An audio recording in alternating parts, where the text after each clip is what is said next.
So you've been trying to quit video games, but you can't seem to understand why it's so hard. Why is it so hard to get away from these things that are controlling your life? Why is it so hard to, stop checking Discord or to just another game? Why is it so hard to actually go against these things?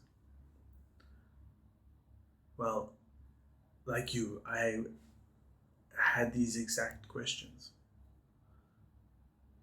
Why is it so hard to stop playing? Why do we always keep going back? Just another game.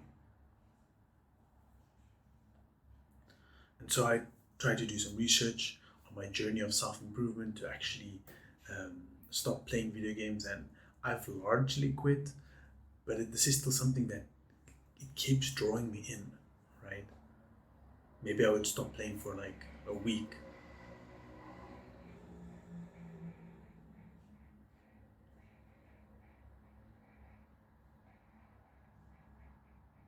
Maybe I'd stop for like a week, and then I'm like, oh, it's okay. I can just play one game. That turns into a whole day wasted. So why is it so hard to actually stop with these things? Well, I wrote some points, and these are not in any particular order, right? But one of these things is the allure of the virtual world, right? And so this is kind of something that I was coping with, right? Is that I didn't initially, I mean, as a child, you don't necessarily use video games to escape, right? As an adult, yes, because your life is hard and it's easier to, level up or achieve something in the virtual world. But as a child, I was amazed by the technology. I mean, I do love computers. I do love this kind of technology, for better or for worse, right? But I was fascinated by the things that were created in these virtual worlds. Like, it was mind blowing. And if you have grown up over time, right? I know many of you might still be quite young, so things like the modern graphics and things like that are, you kind of take it for granted, right? But I'm not that old. I'm 28, right? But I've kind of grown up as video games have gotten better. I've seen it from the time it was, the classics, the old games, until now. And so I've been really fascinated by this, like, development of these worlds and these things that they were able to create. So much so that it captivated me for a long time. And even now, I enjoy playing like a RPG, right? I like the world, the story. I would always argue that it's um, better than watching TV. I would rather play a game where I'm immersed in the story instead of watching a movie, right? It turns out that neither of these are good, right? Especially if they're taking up time that you could be spending on something valuable. Um, but at least that was how I was trying to cope with myself, trying to convince myself, right, and trying to convince others. And I still find myself falling into that trap every now and then. When the latest RPG comes out, it's like, I really want to try it. Cyberpunk, that world looks amazing. Like, it's a world that we don't live in. But then it's like, on the other hand, I mean, we don't actually want to live in that world because it's really bad. So it plays into that fantasy, right? And so this is something that becomes really difficult because you know that spending the time to play this video game is like not going to be beneficial for your own life, but at least you feel like you're achieving something. And yes, I would say that for some point, for some time, those experiences in those virtual worlds are satisfying. They are nice, right? But that nicety, like, it really dies down pretty quickly. I can't tell you how many games I've played where I get up to like 60, 70% with a game and then I'm just tired. You've seen enough of the world, you've done majority of the side quests. Now you're just running around trying to find collectibles before you finish the story. And then it's like, okay, well, now I'm just kind of bored. So you don't get to see the ending actually, which was the main point, right? And you just get bored of the entire experience. I've even tried to limit myself to only playing the story. Stick to the story mission so that at least you can finish the main narrative of the story. And still, you get distracted by all the side quests and all the side collectibles and things like that. And eventually, you spend too much time in this virtual world. You get bored and you don't even finish the game. I'm sure many of you can relate to that, right? So that's kind of what I was going through, what we're dealing with, and even still to this day. Sometimes I just buy a brand new game, right? It just came out, and I spend like 2 to 3 days like playing that game non-stop. Still didn't finish the story, and then I get bored and I stop playing. Money wasted, time wasted, and at the end of the day, you didn't even finish the story. It's like reading a fictional book. Man, imagine you're just reading the book. You get to like 80% of the book. You don't finish the book. So actually, you wasted the previous 80% that you completed. All that time was wasted and you didn't even get to the conclusion, right? At least if you play the game, at least finish the main narrative. At least you got the main, you've got some story, right, that you finished. Maybe it was engaging. But instead of actually trying to do that, why don't you try to actually create your own story? Imagine when you're, 50, 60. Imagine having your children and your grandchildren. What story would you tell them? Would you tell them about all the amazing experiences you had, all the places you saw, the people you met, the food that you had? Or would you tell them the story of a game that you played? Which, they could probably play for themselves, or maybe they won't be interested. But you're telling them the story of a game that you played instead of telling them the story of your actual life. Because all you did your whole life was play video games. So you don't actually have your own story to tell. Your story would be pretty boring, right? I just spent 10 years sitting in my room playing video games. What kind of child would be like, oh wow, that sounds amazing? No, they would just get bored. They wouldn't enjoy your story. So what's the story that you can tell? Okay, that I kind of went off on a tangent there, but I hope that you can understand like what I'm thinking, The other point is like, it kind of ties into the virtual world, which is like engaging gameplay mechanics. There's something very satisfactory about achieving things, right? When you struggle at something difficult, it really feels good to complete or to overcome the challenge. Now, generally, we would have to overcome these challenges in real life, but firstly, many of us are not faced with real challenges. We have food, we have a roof over our heads, right? We have a bed to sleep in. Like, we don't have a real struggle like fighting for food. Some of you might have that issue, and I really hope that you're able to get out of that situation. But there are a lure about these video games, right? Is that you can overcome these challenges in a game, in a virtual reality, and it gives you that sense of accomplishment, even though you don't actually complete anything of real value, right? Maybe you were playing Elden Ring, you're able to overcome the boss, Dark Souls and all that. Maybe you're able to complete the puzzle in some other game. Maybe you're playing competitive multiplayer and you're able to beat or become mechanically good at your champion or your character. But at the end of the day, those skills don't transfer into anything else, right? Maybe some kind of puzzle game you could cope and say like, okay, no, you're training your mind, right? If you're playing chess, it's a very, a good game to play, right? But it's very good for your mental, right? But most of these games don't really follow along those lines, right? Of actually improving your cognitive ability. So the sense of improving mechanics and achieving some kind of mastery. These are some of the main allures of actually playing these video games. So another thing that we could consider is that we use it in a social aspect, right? As the world has become more digital, we've started spending less time with the real people and we've invested more time into virtual people.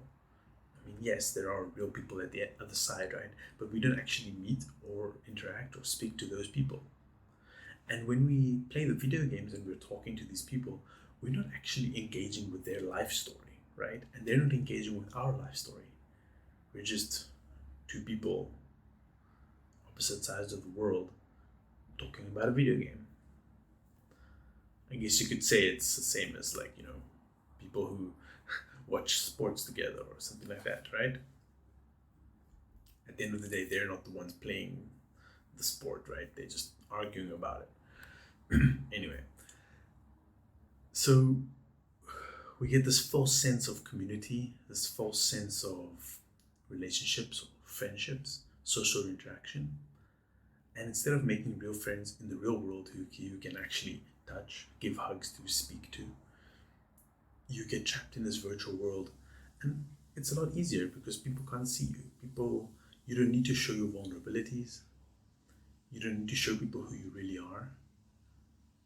It's very easy to hide yourself on the virtual world.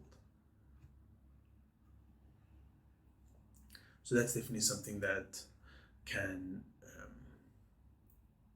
that's another reason why it's so hard to sometimes put down these video games. For 5 years, I've been in another country. And I struggled to make friends in this country. And I just used video games to talk to my old friends all the time. My friends from other country. And of course you should keep connection to your friends, right? The ones that are good and the ones that are helping to push you forward. But I was using the video games to escape from my current world, my new experience, my new life in this new country. I was using the video games to escape from that and to get the nostalgia from my old friendship, my old group, right? And so instead of finding and making new connections here, I've just stayed the same. Okay, so something else could be like the fear of missing out, FOMO, right? There's always other things that are happening, new things that are coming in. Honestly, I kind of very highly dislike this new systems that they have in these games where you buy a game for like $60, $70, and then inside the game there's still more events, microtransactions, things that are just being fed at you all the time. Like, I mean, I remember the days where a game was just a game. You have the game, you play the game, you finish the game, done, right? There's not like this continuous loop of extra content, which in some cases could be great. Yeah, get some DLC, some extra content, great, right? But now it's become just, I mean, it's always been a money machine, but now they're really just trying to milk it like crazy. I mean, you're really buying the game at full price, right? And then you still need to buy extra things. It doesn't make sense. What actually doesn't make sense is that people still continue to buy those things, right? On top of the original thing that they bought, right? I can understand it somewhat for like free-to-play game, right? Like League of Legends. I mean, that's also kind of a problem. I mean, League of Legends, I'm sure, is making a lot more money than even these other countries are. But at least the game is free, right? I mean, anything that's free is not free because you're obviously spending your time. But at least in terms of the monetary sense, it is free, right? You can play it without paying anything. Okay, fine. But they are making so much money from these microtransactions. But at least I can understand because the original content was free. And yes, you are being, lied and psyoped into buying into more things, right? After the fact. But with these other games, you're paying full price and then you still need to buy additional things on top of that. Like, that doesn't make sense. Anyway, that doesn't actually go with FOMO, but kind of it does because, like, there's always something new coming, right? It hits our dopamine receptors all the time, like, oh, something new, something exciting. you actually, that's actually how they tricked us, right? Remember how I said like you kind of stop playing the game like 60%, 70%? Okay, now they release something new and you just hop back into the game, which you're already done with because you're already bored with it. Now they just add something more that you need to buy, and they just keep you in this constant loop, right? Okay, so the fear of missing out really makes it like difficult for us to just put it away because there's always something new coming out.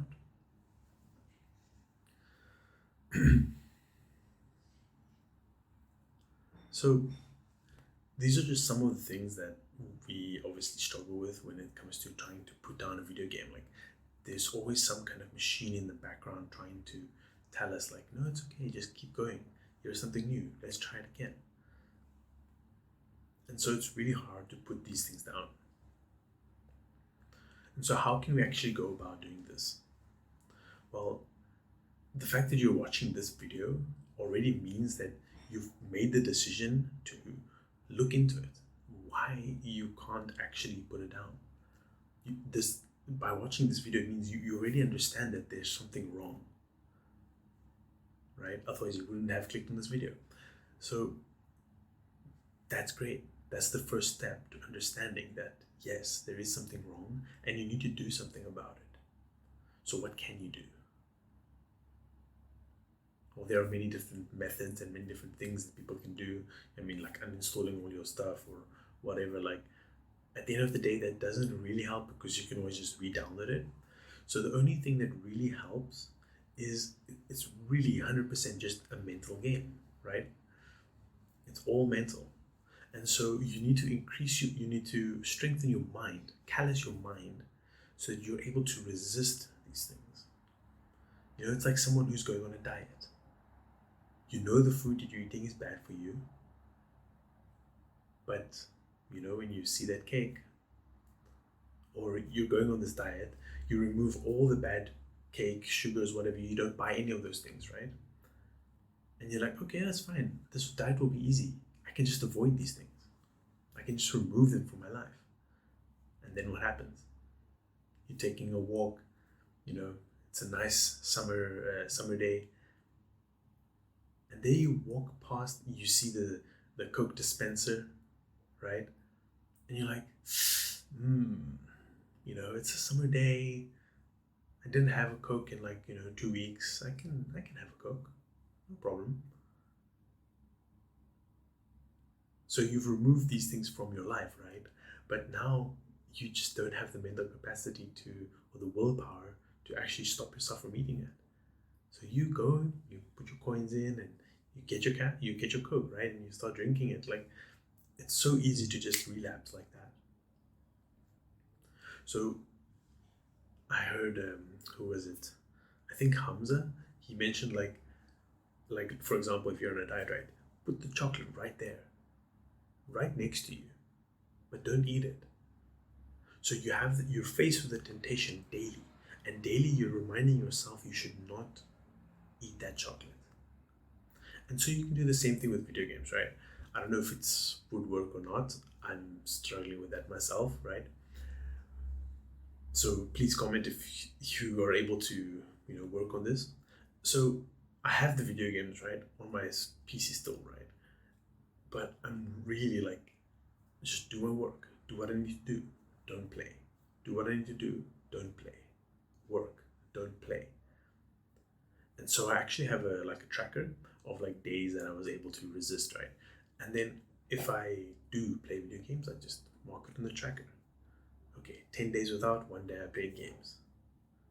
Maybe next time I can try for 11 days without playing. Maybe then 12, 13. Okay, so you're actually making this challenge into a game for yourself. So that's one way you could look at it and try to see if that will work for you. But ultimately, you need to strengthen your mind. So other things that we can do to strengthen our mind is something like meditation. This is something I've been working on. And you need to do like mental reps. You're able to focus, right? Focus is very important for your willpower. So when you're doing meditation, you just focus on your breathing. Focus on your nose, right? Focus on the sensations in your body, right? Just pick one thing to focus on and then just breathe. You'll notice that your mind starts to like drift off. And so once you notice your mind drifted off, you bring it back into focus. So that would be like your mental reps, right? And as you get stronger and better at doing this, it gets better and easier to avoid playing video games, to avoid eating the things you shouldn't eat, because you're busy doing your work, you get tempted, and you bring it back, right? So every time you get tempted, you're able to realize that you're getting tempted, and then you can bring it back into focus and continue with your journey. So this is very important, right? To do meditation and to strengthen your mind. And so other things you can do to strengthen your mind, like taking a cold shower. Now, yes, that's physical, but it's very mental to get into a cold shower. You're just building your mind. And I will say it's a lot easier to build your mind when you have a strong body. A strong body is a strong mind. So this is a journey that we are going on, and they keep telling us that it's okay. We can continue playing video games. We can continue doing these degenerate things. We don't need to improve. But deep down, we know that we're better. We deserve better. And the only way to get better is to become better. So build your body, build your mind. And I will say also build your network, right? It's kind of another topic as well. But it's really a lot easier to go on this journey if you have other people on the same journey, right? So get rid of your friends that are bad influence and try to find a group of people who are going on the same journey as you and improve together. It definitely becomes a lot easier, and hold each other accountable. So if you found any value in this video, please remember to like, comment, and subscribe, and I'll see you in the next one.